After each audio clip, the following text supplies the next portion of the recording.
میسالا هری خوشک رسول اکرمه ری و ریبازا مؤمن حیاتا پیغمبره او قاصد رب عرض و آسیمانه او رحمت جبو عالمانه او خاتم پیغمبرانه ده هر دمیده او ریبر و ریزانه سیرا نبی ودبه جزیره عربستانه پیغمبر خدا بزارکی شیرین بودده ناسکرین او ناسکرین دبه حسکرین سیرا نبی ریا و رونید که وج پیغمبر و حیاتاوی خبردار که سیرا نبی. بسم الله الرحمن الرحيم الحمد لله رب العالمين والصلاة والسلام على رسولنا محمد وعلى آله وصحبه أجمعين. سلاو خدا لسروب تماشوان هجا دو صحبت آخوی سیر نبی در باسبوی ما بحثا قبیل قریشی کربو. قریشی کینه چما جوان هاتی گوتون قریشی او ناف کنگی لوان هاتی کرن دو صحبت آخد معانی بو زمان انشاءالله دو صحبت آخوی سیرا نبی ایروده جیجیه گو امابون امی صحبت آخو بردوام بکن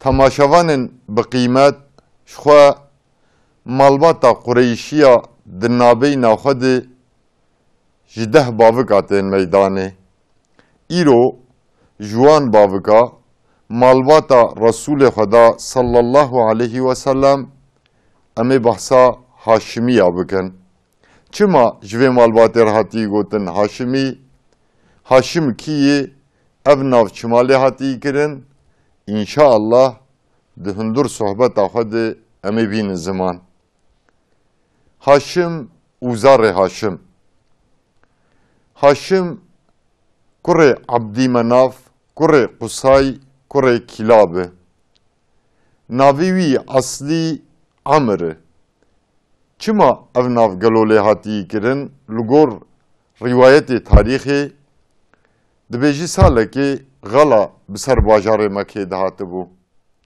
دوی هنگامه ده هاشم جی با ارمانجا تجارتی دچه سوری جسوری نانه گوتینه لمکه هوردکی پشتره وینانی آوا گوشته دکی یعنی بزمان کردی دبیجن حورشک وینانی دکه حورشک و لحجیا یعنی لمیوان بیت اللهی گوب آرمانجا حجی هاتبون مکه لحجیا بلادکه جبر وی قاسی ناوه هاشم لحاتی کرن yani avego herin u hurdike mana Haşim.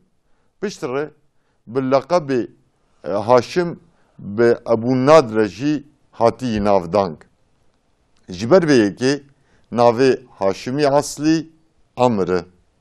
Haşim jigaliken Resul-i Huda sallallahu aleyhi ve sellemi nefşe sisyaye bregahiya Abdümenaf digheji Adnan و برگاهیا دیسا قصای بن کلاب دیسا هاشم دگهجا عدنان دناوا زار عبدی مناف ده ین هری پاقجو نزیک ده سروکتیه بگمان هاشم بو جبر وی قاسی لگوری برای خویدن هاشم لسر موقع کی بلند بو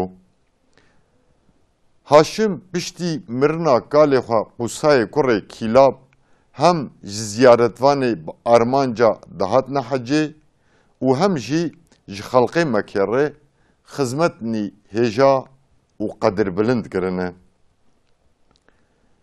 جبر وی آوای به آخافتن پشتی مرنا باوی خو قصای هاشم بوی سروک کی مکی نقانه سفر تجارت قریشیایی هاوین و زوستانا ده هنگاما سروکتیا هاشم ده هاتیه qazanç kirin. Beriya Haşim di nav Qureyşiya de ji bo xwarin û avdanka mêvanê Beytullahê yanî heciya berberî pêşbazî hebû. Haşim ji bo aştî û wekheviyê di nava Qureyşiya de bi cih bike wî ev wesîfa xwarin û avdanka heciya li xwe girtiye. Bi vî awayî jî berberî û pêşbaziya di naveyna qebîla xwe de dawîn gavê anîye. Digel vî qasî jî ji xelkê Mekkê re di babetê dînî, siyasî, aborî xizmetnî hêja û qedirbilind kiriye. Di çaxa xwe de Haşim li ser navê Qureyşiya bi dewleta Sasanî, Hebeşîstan û Hîmyar re heta bi hinek dewletê cîranê xwe de re peymana neêrîşkirinê vê peymanê re dîsa peymana ticareta hem aborî û hem jî dîplomatîk danîye.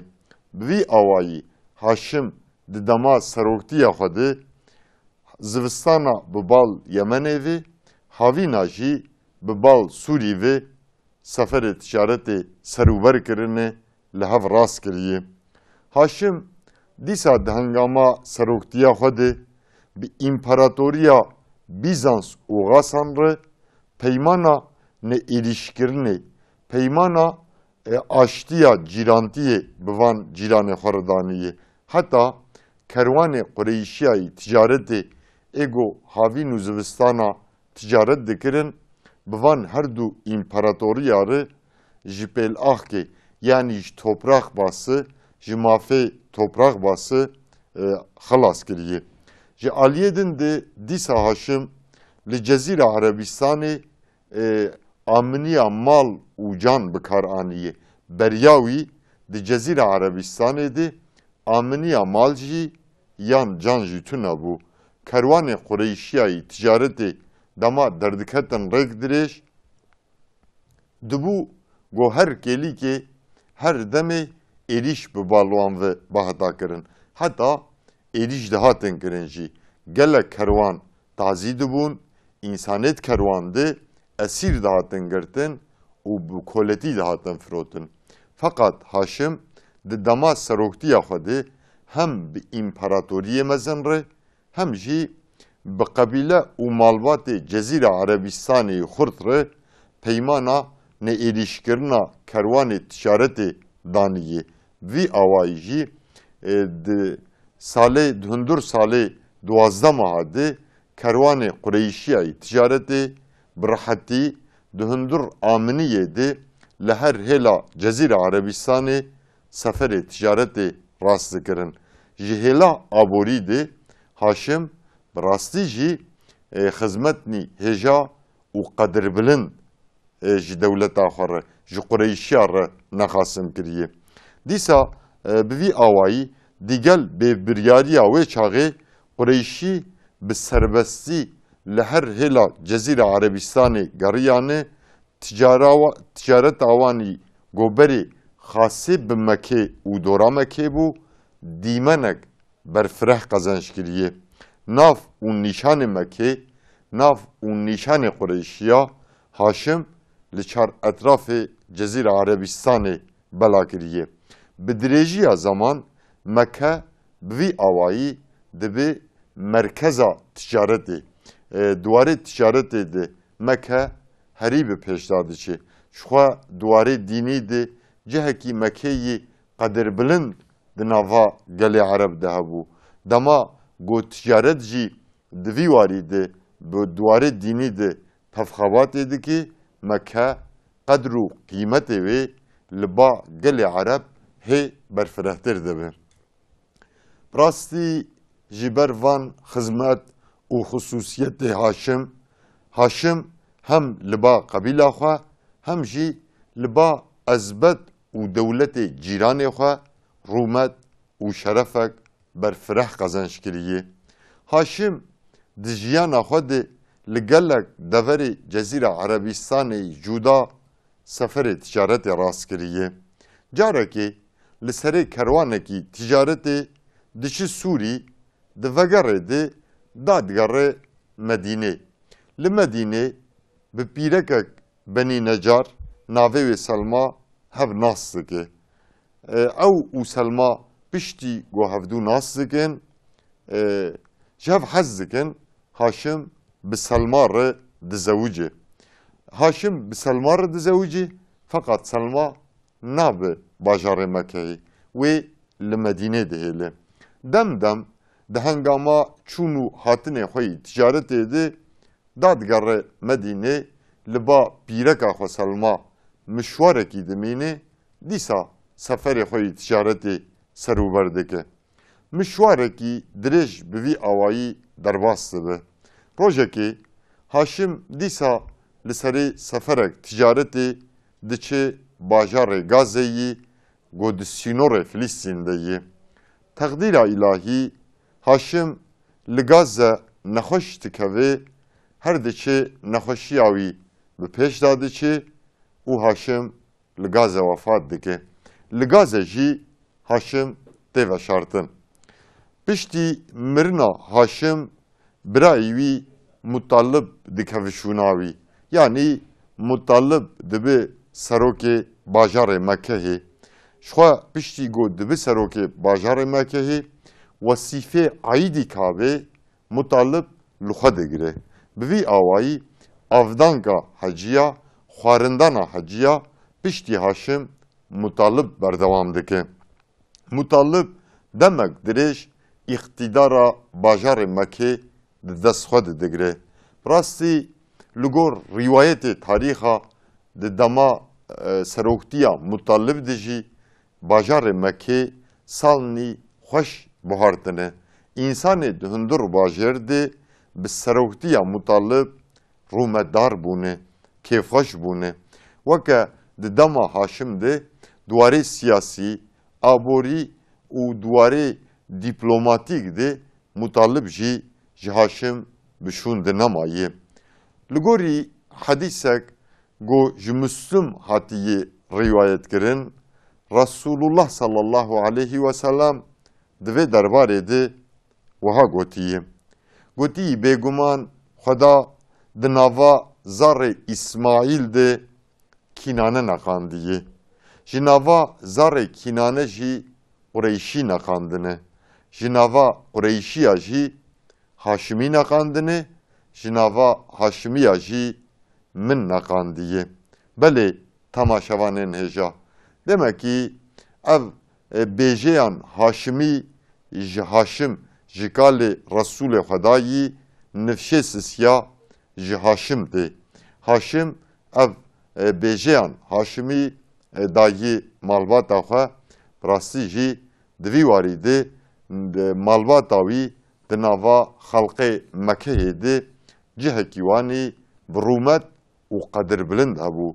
Seroktiya Mekê hema ji qusay û bişûn de Haşim piştre Mutalib, piştre Şeybe, em ê ana înşallah behsa Şeybe bikin, piştre em dinarin Şeybe ev seroktî berdewam kiriye. Abdülmutalib navekî wî din Şeybe-ê kurê Haşim. Gelî temaşevanên hêja. Navê Şeybe-yê aslî li gorî navê Abdülmutalib li gorî rîwayeta Şeybe-yê. Li gorî dîsa rîwayeta ji ber got şanek gewr yanî mûkî gewr şanike gewr di serî wî de hebû navê Şeybe lê hatiyî kirin. Bavî wî Haşim serokê malbata xwe, serokê Qureyşiya û serokê tevê xelqê Mekeyê bû. Diya wî Selmayê, ji xwe Selma bi eslê xwe ji Medîneyê ji malbata Benû Necar e. Şeybe li Medînê ji diya xwe ribûye. Bes hê zaro bû bavî wî miriye. Li gorî rîwayeta dema Haşim wefat kiriye, umrê Şeybe hey salî bûye. Şeybe li Medînê li ba diya xwe mezin dibe. Wiha rengê Şeybe dîgel got ji ezbet û malbatek bilind, dîgel ji malek esîl zade bû, salê zaroktiya xwe li Medînê li ba xalanê xwe Necar di xerîbiyê de derbas kiriye. Rastî ji ber got xerîb bû buhara umrê xwe şeybe li Medînê bi pepûktî buhartiye. Bes dîgel vî qasî jî ew tu caran nedişibihî zarokê hevalê xwe. Nîşanê meznantiyê, nîşanê seroktiyê hê ji biçûkî de di kalê Resûlê Xwedayê rûmetdar di şeybe de xuya dibû. Rojekê şairekî navdayî ji Mekehê ji Medînê diçe Mekehê. Ev şair li gorî rîwayeta sabit bû. Hesen bin Sabit, Hesen çuha kurêwî Hesen jî şairekî namdayî bû. İnşallah di sohbetê xwe yê pêşerojê de em ê behsa Hesen bikin dirêj dirêj. Dema sabit diçe Mekehê bi apê şeybe Mutalib re hevdîtinê dike.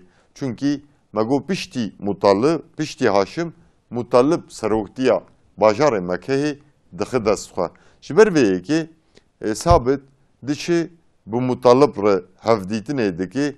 Mişwarekî bi hev re sabit û Mutalib sohbet dikin. Sabit ji Mutalib re saliqê kurê birayî wî dide. Di vî warî de rîwayetî cuda hene. Hinek rîwayet dibêjin dema got Haşim bi Selma re zewicî ji malbata xwe kesek xeberdar nekir.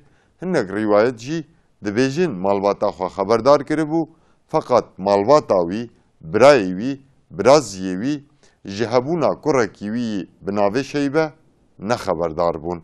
Ji ber vê yekê sabit ji Mutalib re behsa şeybe dike, saliqê şeybe dide.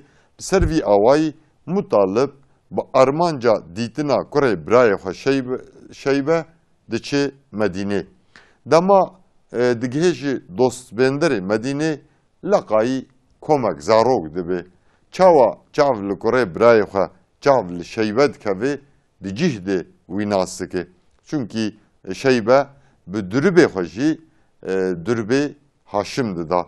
Ji ber vê yekê Mutalib gazî şeybe dike wî himêz dike, piştre bi destî wî digire, diçi ba malbata wan, diçi ba diya wî Selma, pirsa halê Selma dike, serokê malbata zarê Necar dibîne, wan re mişwarekî hemhal dibe, pirsa halê wan dike, çend roja li Medînê bi mêvandî dimîne, piştre Mutalib hem ji serokê zarê Necar re hem jî ji Selma re sebebê hatina xwe beyan dike.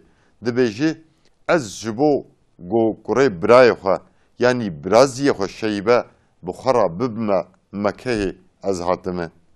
Serokê zarê Necar jî daxwaza wî qebûl dikin. Diya şeybe Selma jî daxwaza Mutalib qebûl dike. Piştre amadekariya Mutalib dikin, amadekariya şeybe dikin, erzaqê wî dadigirin û şeybe teslîmî apê wî Mutalib dikin. Şeybe bi destê kurê birayê xwe digire, wî li devakê dike, her du bi hev re berê xwe didin bajarê Mekehê. Mişwarek derbas dibe digihêjin Mekehê. İnsanên Mekê dema got çav li Mutalib dikevin, dibînin zarokekî umrê wî 18 sal bi Mutalib re yê. Xwe bi xwe ji hev re dibêjin Mutalib ji xwe re kolak aniye, ji xwe re kolak kiriye. Ji ber vê yekê jî dema gazî şeybe dikin, jê re dibêjin Abdul Mutalib yanî kolê Mutalib. Şeybe her çi qas ji xelqê Mekeyê re dibêje evîna ne kolê min e, biraziyê min e, kurê birayê min e, navî wî şeybeyê dikin akê, bi wan nade qebûl kirin û jê ra dibêjin Abdul Mutalib yanî kolê Mutalib. Abdul Mutalib li Mekê dibin hîmaye û terbiya apê xwe Mutalib di mezin dibe.